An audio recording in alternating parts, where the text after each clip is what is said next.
진실탐사그룹 셜록 이명선 기자와 함께 뉴스 쟁점들 살펴보겠습니다. 어서 오십시오. 네, 셜록의 이명선입니다. 네, 첫 번째 뉴스부터 시작하죠. 네, 지난해 1차 싱가포르 회담은 당일치기로 끝났는데 이번 회담은 이틀 동안 열린다는 점, 보다 구체적인 결과물을 내놔야 한다는 점에서 베트남 회담은 첫 만남과는 다를 거라는 게 전문가들의 이야기입니다. 어제 트럼프 미국 대통령이 그 미 의회에서 있었던 국정연설에서 2차 북미 정상회담 날짜와 장소를 공개를 했습니다. 일단 이번 달 말이죠. 27일부터 28일까지 이틀간 베트남에서 열릴 예정이다. 이렇게 밝혔어요. 네, 3주 뒤죠. 두 번째 정상회담이 3주 뒤에 베트남에서 열립니다. 1차 싱가포르 회담은 당일치기였는데 이번에는 1박 2일이죠. 네. 베트남 어느 도시인지는 밝히지 않았는데요. 하노이하고 다낭 가운데 다낭이 이렇게 보입니다. 근데 명확히 장소를 밝히지 않은 배경에 대해서 여러 얘기가 있는데 네. 뭐 극적인 효과를 위해서 한꺼번에 패를 안 보여주려고 그런 거다. 뭐 이런 말이 있고요. 또 반대로 경호 보안에 대한 어떤 세부 협의가 좀 필요해서 막판 조율 때문에 그런 거다. 그리고 북한의 경우에는 최고 지도자 동선을 사전에 거의 공개 안 하잖아요. 그렇죠. 네, 그런 북한의 입장을 고려했을 수도 있다. 이런 관측이 있습니다.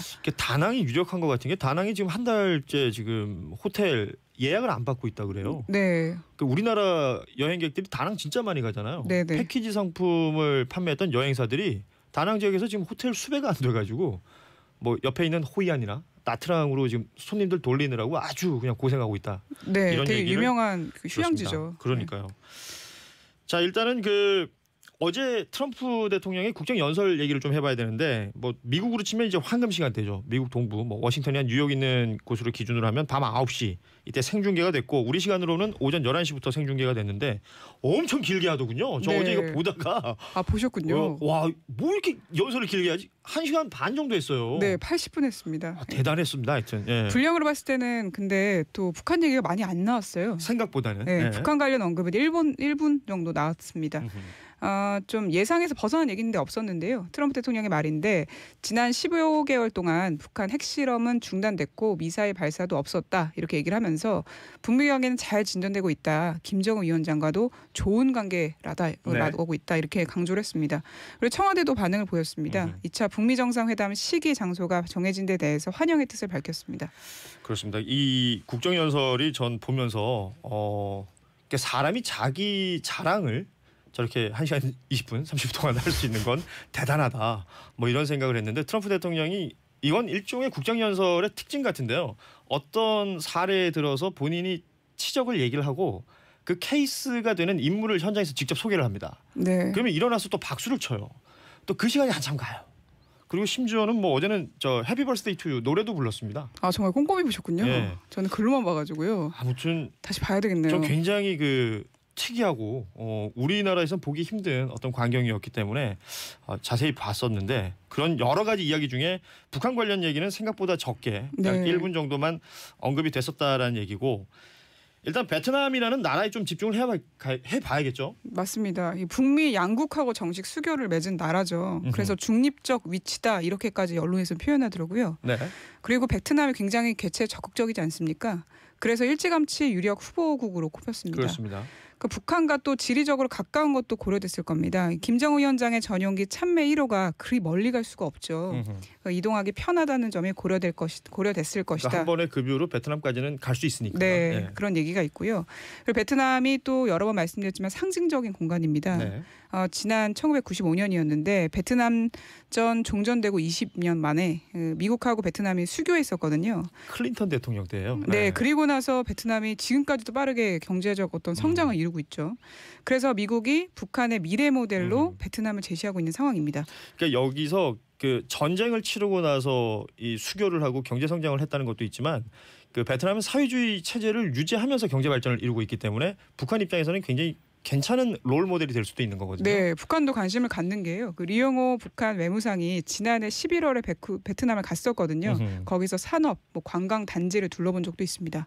그러니까 이 베트남 안에서도 사실은 미국과 북한이 좀 선호하는 데가 달라질 수 있잖아요. 네, 미국은 다낭을 선호한다고 합니다. 2017년 벌써 2년 전인데 아펙 그러니까 아시아 태평양 경제협력체 정상회의가 여기서 열렸거든요. 네. 그래서 미국 입장에서는 굉장히 익숙한 곳입니다. 그리고 싱가포르 정상회담장이 있었던 섬이었던 그 센토사 섬하고 경우 여건이 좀 비슷하거든요. 비슷하죠. 네, 다리를 막거나 뭐 이러면은 경우가 되기 때문에.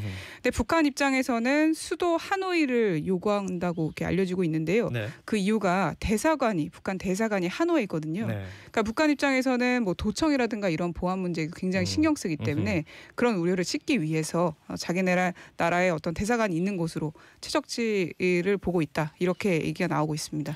또 하나 주목해 봐야 될 것이 트럼프 대통령이 그 국정연설에서 이제 발표했던 그 시간에 스티븐 비건 대북 특별대표는 북한에 가 있었어요. 평양에 있고 실무 협상이 진행 중이었단 말이에요. 네. 실무 협상이 끝나지도 않았는데 이렇게 뭐 일정 장소를 밝힌 이유 어떻게 봐야 됩니까, 이건?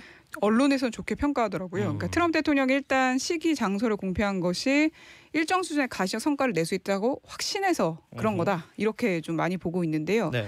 또 앞서 좀 말씀드렸다시피 그 비핵화 조치하고 미국 상응 조치를 둘러싼 북미 간 입장 차가 좀 있는데 그래도 어느 정도 접점을 찾았다는 거죠.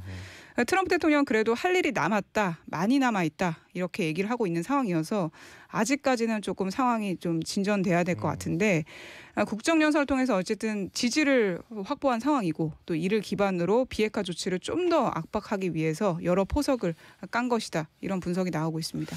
지금 우리 언론에서는 지금 말씀하신 이 정도 평가들이 계속해서 나오고 있고 외신들을 살펴보면 특히 그 홍콩 매체죠. 사우스 차이나 모닝 포스트 여기서는 북미 회담 그리고 또 미국과 중국 미중 회담이 모두 27일, 28일 그 베트남 다낭에서 열릴 것이다 이렇게 보도를 했어요. 네, 이 시진핑 주석이 같은 날 27일, 28일에 베트남 다낭에서 정상회담할 거다 이런 얘기가 지금 홍콩 매체에서 나온 거거든요. 그렇죠.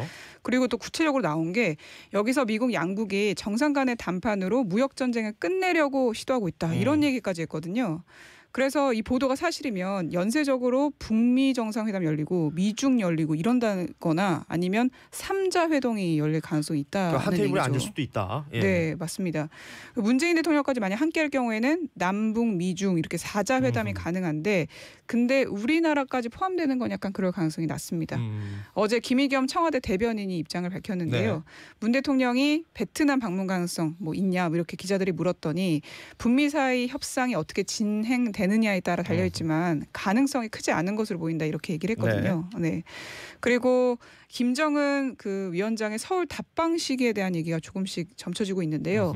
2월 북미 그 미중 정상회담이 계획대로 성사된 이후에 3, 4월쯤에 김정은 위원장 서울 답방 이뤄질 것 같다 이런 관측이 또 나오고 있습니다. 굉장히 유력한 것이 2월 25일부터 28일 그 사이였는데 어찌됐건 날짜가 27, 28일로 정해졌고 베트남이라고 장소도 밝혀졌습니다. 그리고 시진핑 주석의 이동 계획이나 이런 것들도 계속해서 나오고 있기 때문에 베트남 현지에서 뭐 북한, 미국, 중국 정상들이 만날 수도 있고 만약에 여기에 이제 극적으로 뭔가 진행이 돼서 문재인 대통령도 베트남으로 날아갈 수 있다면 네. 뭐 평화 선언, 종전 선언 어떤 다양한 형태의 퍼포먼스들이 가능할 것 같아요. 맞습니다.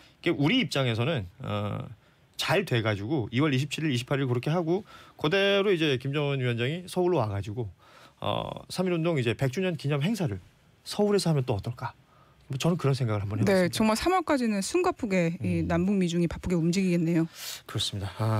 2차 북미 회담 날짜 장소 정해졌다는 소식이었는데 이 관련된 뉴스들이 계속 있거든요. 뉴스 계속 보겠습니다. 스티븐 비건 미 대북정책 특별대표가 오전 9시 3분 미 수송기 편으로 방북길에 올랐습니다. 비건 대표는 곧바로 북한의 김혁철 전 스페인 대사와 마주 앉았을 것으로 추측됩니다. 협상의 성패는 북미 정상 간 합의문 작성에 필요한 의제 조율에 달려 있습니다. 네, 스티븐 비건 미 대북정책 특별대표가 어제 북한 평양에 들어갔습니다. 이제 실무회담을 한다는 것인데 서해 직항로 통해서 들어갔죠? 네, 차를 타고 갈까, 육로로 갈까, 뭐 비행기 타고 갈까 이런 게 궁금했었잖아요. 네. 근데 비행기 탔습니다. 경기도 오산 공군기지에서 미군 수송기를 타고 서해 직항로 통해서 평양을 향했습니다. 네. 오전 10시쯤에 평양에 도착을 했는데요. 김혁철 전 대사 만난다고 했었죠. 그 대사를 만나서 합의안 초안 작성을 비롯해서 그걸 논의하기 위해서 한 차례 이상 진행된 것으로 보인다 논의가 네. 이런 얘기가 전해지는데요. 이게 지금 대략적인 내용이 알려지고 있기 때문에 정확한 내용은 그렇죠. 좀 시간이 걸릴 것으로 보입니다. 전해지는 데까지. 역시 어제도 전해드렸지만 협의 최대 쟁점은 영변 핵시설 폐기에 구체적인 시기, 방법 이런 거거든요. 네. 미국이 그렇게 요구하고 있죠. 플루토늄 그리고 우라늄 농축 시설을 포함한 연변 핵시설 폐기에다가 거기다가 조금 더 플러스 알파를 더 원하고 있는 상황인데요. 근데 북한은 또 밀고 당기기 중에 있는데 제재 완화를 어느 정도까지 이끌어내느냐 그게 최대 쟁점이거든요. 네. 이와 더불어서 북미 연락사무소 설치 그리고 종전 선언까지 이끌어내는 게 북한의 목표입니다. 자, 그러니까 비핵화라는 단어는 워낙 많이 들으셨을 테고 상응 조치가 얘기가 나오는데 이렇게 되면 순서는 정해지는 거죠. 비핵화가 먼저 돼야 상응 조치라는 게 말이 맞는 네. 것이니까 그 상응 조치로 뭐 북미 연락사무소 그 외에 뭐 종전선언, 평화선언 등등등 그리고 무엇보다도 북한이 바라고 있는 건 대북 제재 완화 이렇게 얘기가 될 텐데 그 선이 어디까지일까가 지금 실무회담의 아주 주요한 내용이 될 것입니다.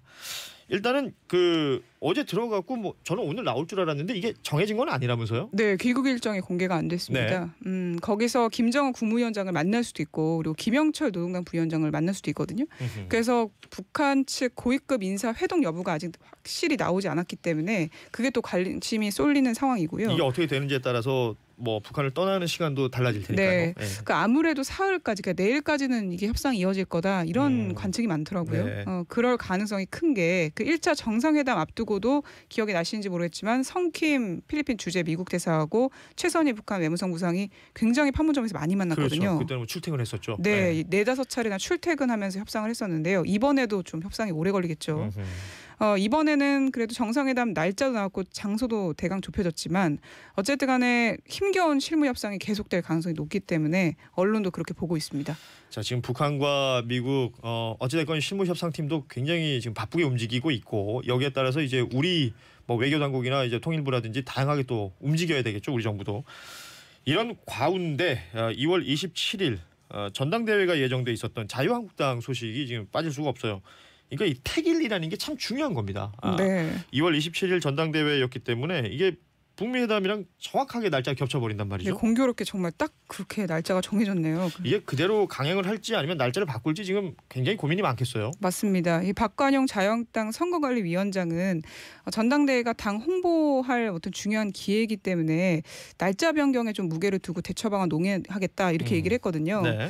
근데 황교안 전 총리는 조금 반대하는 상황이고, 근데 나머지 당권 주자는 여기에 찬성하는 분위기입니다. 그러니까 황교안 전 총리는 2월 27일 그대로 가자. 네, 가더라도 자기가 자신 있다는 거죠. 그렇고 이제 홍준표 전 대표나 오세훈 전 시장 같은 경우는 날짜 좀 미뤄야 된다. 네, 예. 홍준표 전 대표는 그 와중에 또 음모론을 제기하고 있습니다. 6.13 지방선거 하루 전에 1차 회담 열린 데에 이어서 2차 회담이 27일 열리는 건 전당대회 효과를 줄이려는 술책이다라는 표현을 썼습니다. 당 지도부는 그래서 고민에 빠졌는데요.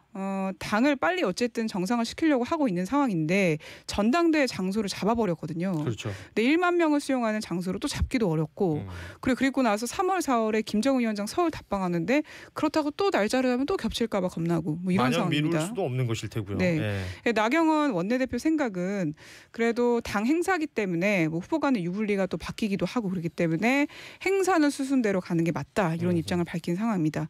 오늘 오전에 한국당 비대위 회의가 있거든요. 거기서 결정될 것으로 보입니다. 그 홍준표 전 대표가 페이스북에 글을 올리면서 그 감살이라는 그 표현을 썼어요. 이게 죽일 살자 한자를 뭐 여러 가지로 읽을 수 있는데 그 빠를 쇠자로 읽으면 이게 감쇠라는 뜻이 되는데 네. 감살이라는 좀 센 표현으로 읽었더라고요.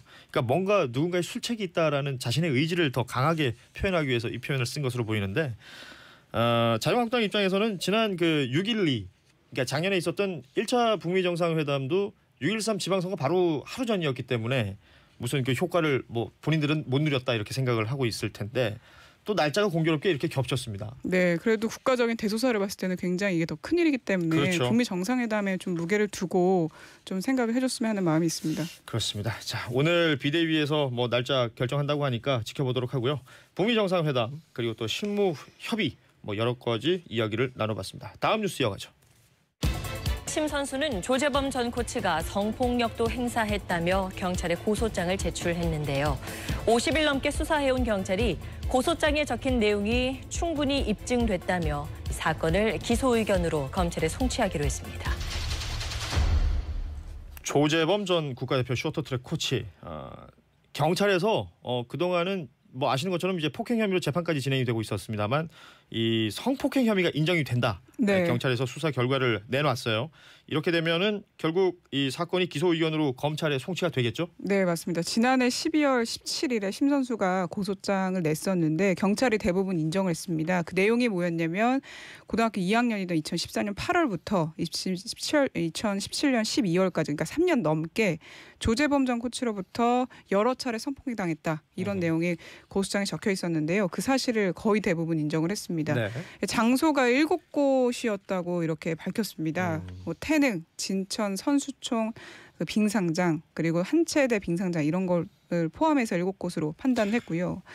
근데 아직까지도 곳이에요. 네, 네, 근데 아직까지도 조 전 코치는 사실이 아니다 이렇게 주장하고 있습니다. 그러니까 지금 경찰에서 이렇게 판단한 아주 중요한 근거가 되는 것이 심 선수의 메모라는 얘기가 있던데요. 네, 이 심 선수가 그 성폭행 당할 때마다 심경을 적었다고 합니다. 100페이지가 넘는다고 하는데요. 네네. 이거를 경찰에 제출했는데 이제 유력한 어떤 증거가 된 거죠. 그러니까 그 내용과 뭐 지금 얘기됐던 장소나 뭐 이런 것들 좀 맞춰보면 알 수 있을 거 아니에요? 네, 거기에 심경도 써 있고 성폭행이 일어났던 장소 날짜가 구체적으로 적혀 있거든요. 그리고 피해자의 상세 진술 이것도 결정적인 역할을 했다 이렇게 경찰은 덧붙였는데요.